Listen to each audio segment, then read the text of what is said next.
14 WILI and 95.3 FM presents Hometown Threads, a closer look at our community and the people that make it go. Every week, you'll hear uplifting stories from our local businesses and our neighbors. Now, here's our host for Hometown Threads, Keith C. Rice.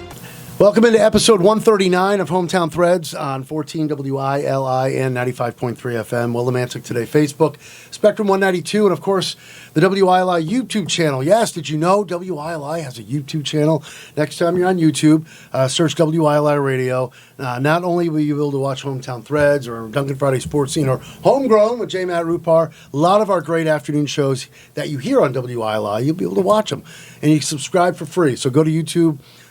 Punch in WILI Radio in the search bar and subscribe for free and watch some of our great local shows that you hear on WILI. Big thanks to Liberty Bank, our sponsor from day one, November of 2022. Liberty Bank, be community kind, with 3 great local locations. Of course, across the street from the station at 679 Main Street, 1703 West Main Street, Willimantic, and in Mansfield, Route 195. In Mansfield, Liberty Bank, be community kind. J. Matt Rupar, if you'd be so kind, say hello to the fine folks. Hello. So here we go, Hometown Threads. Pleasure to welcome in for episode 139, Tammy Dungan. Yes. Hi, hello. Tammy. Tammy and I go way back. Yes, we do. Way back then, there was a bunch of years we didn't see each other for a while, and then we crossed paths again. Yes. Thanks to Seroptimus, and we'll get into that. But Tammy and I go back to, we're both class of 90, Lima Memorial High School. Yes. Now, you went all 4 years at Lima, correct? I did. Yep. I moved to Lebanon when I was probably about 7. So, yeah, I went through all, except for the new school. Where were you before Lebanon? Hartford. Oh, really? Yeah. I don't think I knew that about you. So I can actually tell the story that I used to have to walk to school up and down hills, in the snow. As our parents used to tell us. Yes. So I can also relay that to my children. See, that expression, that saying has been passed on from generation to generation. I know, it's a rarity. I don't think many can do that anymore. I know. Anyway, so yeah, we go back. I only went to Lyman 9th and 10th grade. And then, as Tammy said, she finished there. And what I always think about is that I wasn't lucky enough. Well, you weren't lucky enough either, because we're a class of 90. They built that, I don't want to say new schools, it's not really new anymore, 2 years after the class of 90, right? Yes. Were you thinking the same thing I was thinking? Like, well, you probably knew it was coming, because you stayed there, right? So they probably talked about it. They did. But they built that. I remember driving by there after grad school. I would have stayed at Lyman, if they built that school and we were still going there. I know. We had, outbuilding trailers that we had to go outside they stuck us in trailers with no heat or air conditioning. That's right. Oh my. Yeah. I forgot about that part. Oh yeah. Just stick them out in a box. God. It'll be okay. So we grew up. That's how we knew each other. A brief Lyman stint for me, and then years later, our paths crossed. I don't know. It was about 6-7 years ago. Yeah. Right when my wife and you. When did you join Seroptimus? Because Marianne joined. I want to say close to 10 years ago, I guess, yeah. I have been a Seroptimus member for over 5 years. It'll be 6 years this summer. So maybe Marianne's been a little bit longer. But anyway, that's when our paths crossed and I got to catch up with Jim, your husband Jim. We also went to Lyman. And I know him from Lyman as well. And but yeah, so we were reunited through Seroptimus. And you're on the board still, right? I am on the board, yeah. Okay, so tell us, we've had Joan Merritt in here, and we've had Lisa Baker Rose in here too. You've done, what have you done with Seroptimus? Tell us a little about what you're doing now as far as on the board, and then we'll get to why you're really here today. Yeah, so I'm a general board member. I was a treasurer previously. When second year that I was there, we just did the Dream It, Be It program at Eastern, which was a massive success. So we brought in a bunch of speakers. I spoke there, and we had a lot of Eastern professionals that came and talked about the careers that the girls could have. We did some fun exercises with someone else that we had brought in, and it was just a great day. We had like 85 girls from about 6 different surrounding town high school girls, freshmen. So it was great. They do a great job with Seroptimus. I'm so glad you're still part of it. And we just attended the recent gala. So, but now, along with outside of Seroptimus, what have you been doing professionally since? Well, let's go back to when you graduated Lyman. Did you go on to college?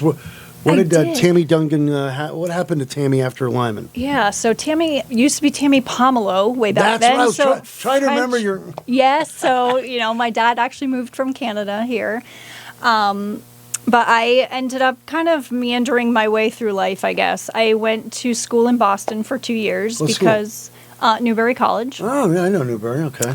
My dad wanted me to go on and kind of live after my grandmother's legacy, I guess. When she moved here, she opened up her own dry cleaning business in Hartford, actually. Not speaking a lick of English. Really? Yeah. So they moved down here when my dad was probably about 10 or 12, I think. And so I took home ec class. You must remember they used to teach us how to sew at Lyman and cook, all those rudimentary things that we need to know how to do. And I love sewing. So my dad's like, "You're going to go to college." So I was the first of the family to go to college and went to Boston at Newberry College for a 2-year degree in associates. And very good associate school. I remember I looked into Newberry at one point.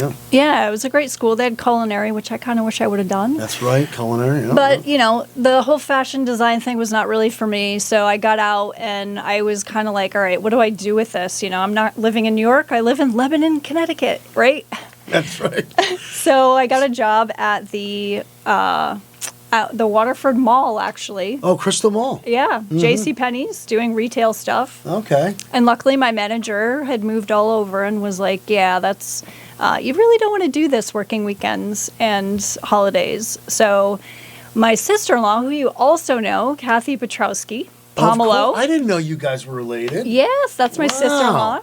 Wow. She actually got me a job at Savings Institute, which was over here on Main Street. Yep. Now it's Beacon Now Bank. it's Beacon, right? Yeah. For a while, what was it? Berkshire. Thank you, Berkshire. Yes. So I worked my way up there, was a teller for quite a while. Then I went to loan servicing. And then from there, I kind of went into real estate law, which I really liked. Okay, nice. I didn't know that. Yeah, I did that for a while, being a paralegal. I love that. And then... Here's a good thing about Hometown Threads. Someone that, now that I see her more, but things that you lose track of the middle years there. What you did, it's what reconnecting is all about. Absolutely. So from there, I'm sorry, go ahead. Yeah, so from that, I basically kind of started the family, and it, you have to spend time with your Are family. you married with Jim now?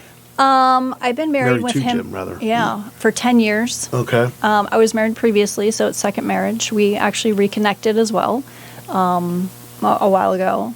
So I do have 2 kids and 2 stepkids. But as I was moving into, going into motherhood and all that, I wanted to spend more time with my kids. So I ended up starting a job I actually was working at a financial institution, was ING at the time in Hartford. And I did a lot of training there for the software that had come in. It was kind of brand new to the financial industry, so I helped them to kind of tweak it a little bit into the finance world. How long were you doing that? I was there for about 5 years. And then the owner of the software company that I had kind of helped to develop a little bit, if you will, with the finance side, actually wanted me to work for him part-time. So it was a perfect opportunity for me to be able to work part-time from home. This was way back when, early 2000s. So now we're in the early 2000s? Okay. Yeah, and so I did that for quite some time, and I worked my way up. It was a startup. It was, 2 guys, and I was employee number 2 at the company. Really? Yeah. Wow. And I loved it because I got to travel a lot. I went to, England. Did you? Yeah.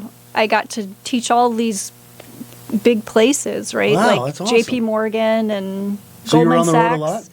I was on the road a little bit here and there. It got more and more. I worked my way up into, senior management there and did pretty well, but then it got pretty stressful. Did it? Yeah.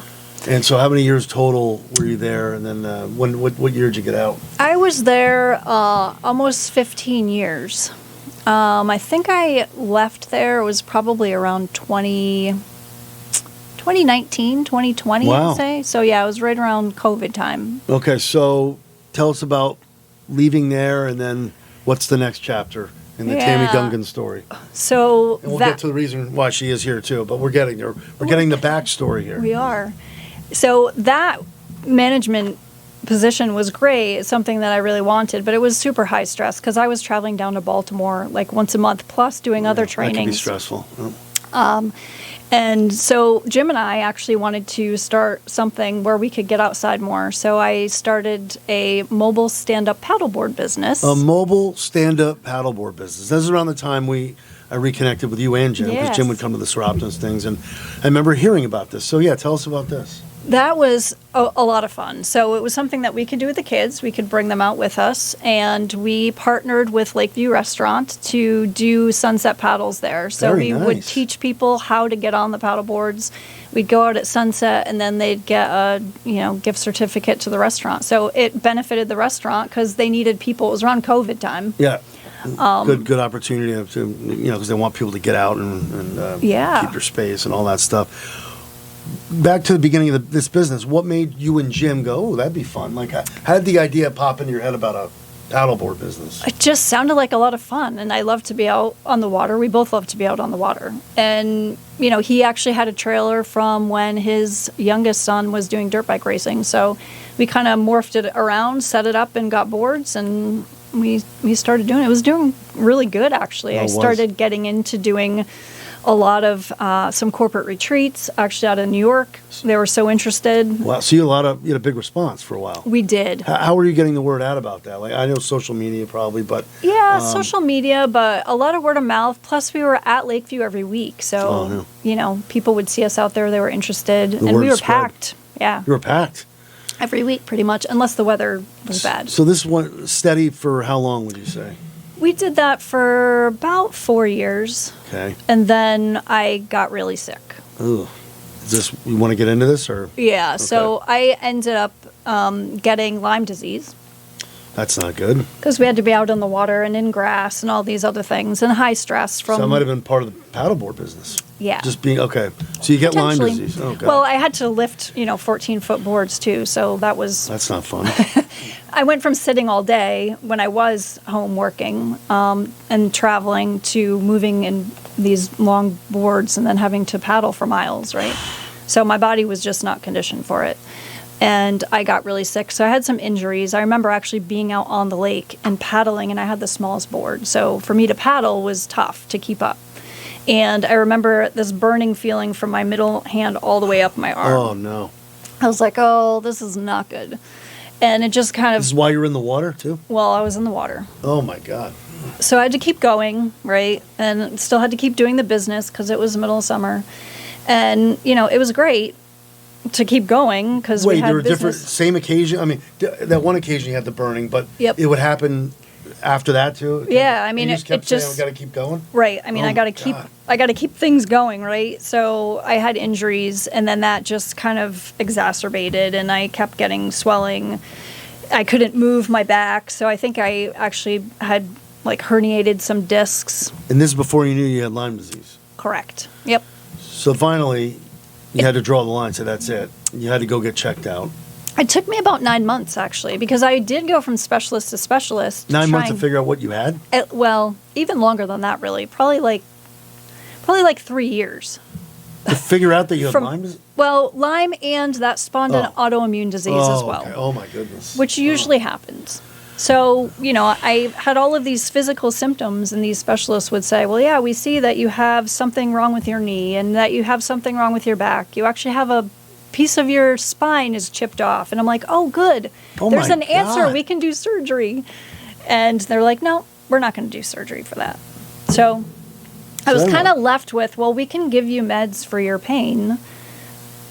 And that's about it. There's nothing else we can do for you. And I just wouldn't accept that. So I started educating myself on autoimmune nutrition, on Lyme disease. I finally went to a Lyme specialist, and, they Are you better now? I'm better now. You're cured. All that stuff is gone? It's all into remission, I guess you could say. Remission. Thank God. Yeah. Due to the meds and what you were looking into, correct? So I had a big combination of meds that I was taking for quite some time in order to sleep, in order to function, in order to, just not be in pain for a while. And so all of that basically led me to try to find the right people that could get me answers to the situation that I was in. Wow. Yeah. And that leads us into why you're here today, too? Yes. Okay. Tammy Dungan is with us, episode 139 of Hometown Threads on 14WILI 95.3 FM, Willimantic Today Facebook, and Spectrum 192. Brought to you by Liberty Bank, Be Community Kind. So now we get to the business you started not too long ago, right? Yeah, it's been just under 2 years. Okay, and what's it called? Limitless Ladies Network. Okay, and this is what kind of leads into, tied in with the issues you were having. Absolutely. All right, so tell us about your business here. So my business is basically a network of holistic wellness practitioners that I've pulled together from a lot of my own experience and when I struggled with my autoimmune disease and Lyme that really helped me. So they're kind of trusted professionals that I worked with that helped me to figure out a lot of the issues that I was having and give me some solutions. So I have, someone who does bioenergetics on my directory, who's fantastic, right? It's all acupuncture based, and she can provide some, holistic tinctures basically that can really help to eliminate Lyme and other co-infections that you might have, right? Yoga was really important, so I have some yoga people on there. So I tried to build out a network because when I was going through my issues, I was really struggling to find someone that could give me answers and solutions so that I could get better. And I did not want to, just say, hey, or you can take this pill, but you're going to get cancer in 5 years. That wasn't an option. Well, Yeah. what's the name? Limitless? Ladies Network. Limitless Ladies Network. Yes. Boy, if we ever one of our talk shows drop off, this might be an idea, because you say you do a podcast. I'm saying down I the do. road. Yep. My pen, excuse me. I do. Yep. Yeah. Yeah, I'm saying down the road, you do a podcast. Tell us about the podcast. And it's like a weekly podcast? It is a weekly podcast. So I do that with some of the women on the directory. I also do it with any woman in holistic wellness because I want to educate ladies on a lot of the alternatives to Western medicine. And, there's Ayurvedic medicine, there's Chinese medicine, there's Reiki. There's a lot of healing energies that are out there and practitioners that can help people other than just taking Sounds pills. like you've done a lot of research and connecting with these other women definitely has helped too. So what else? Where can people find the podcast? When do you do it? You want to talk a little about that and whatever else? Absolutely, yeah. So I actually have done corporate training for over 20 years as part of my startup kind of background.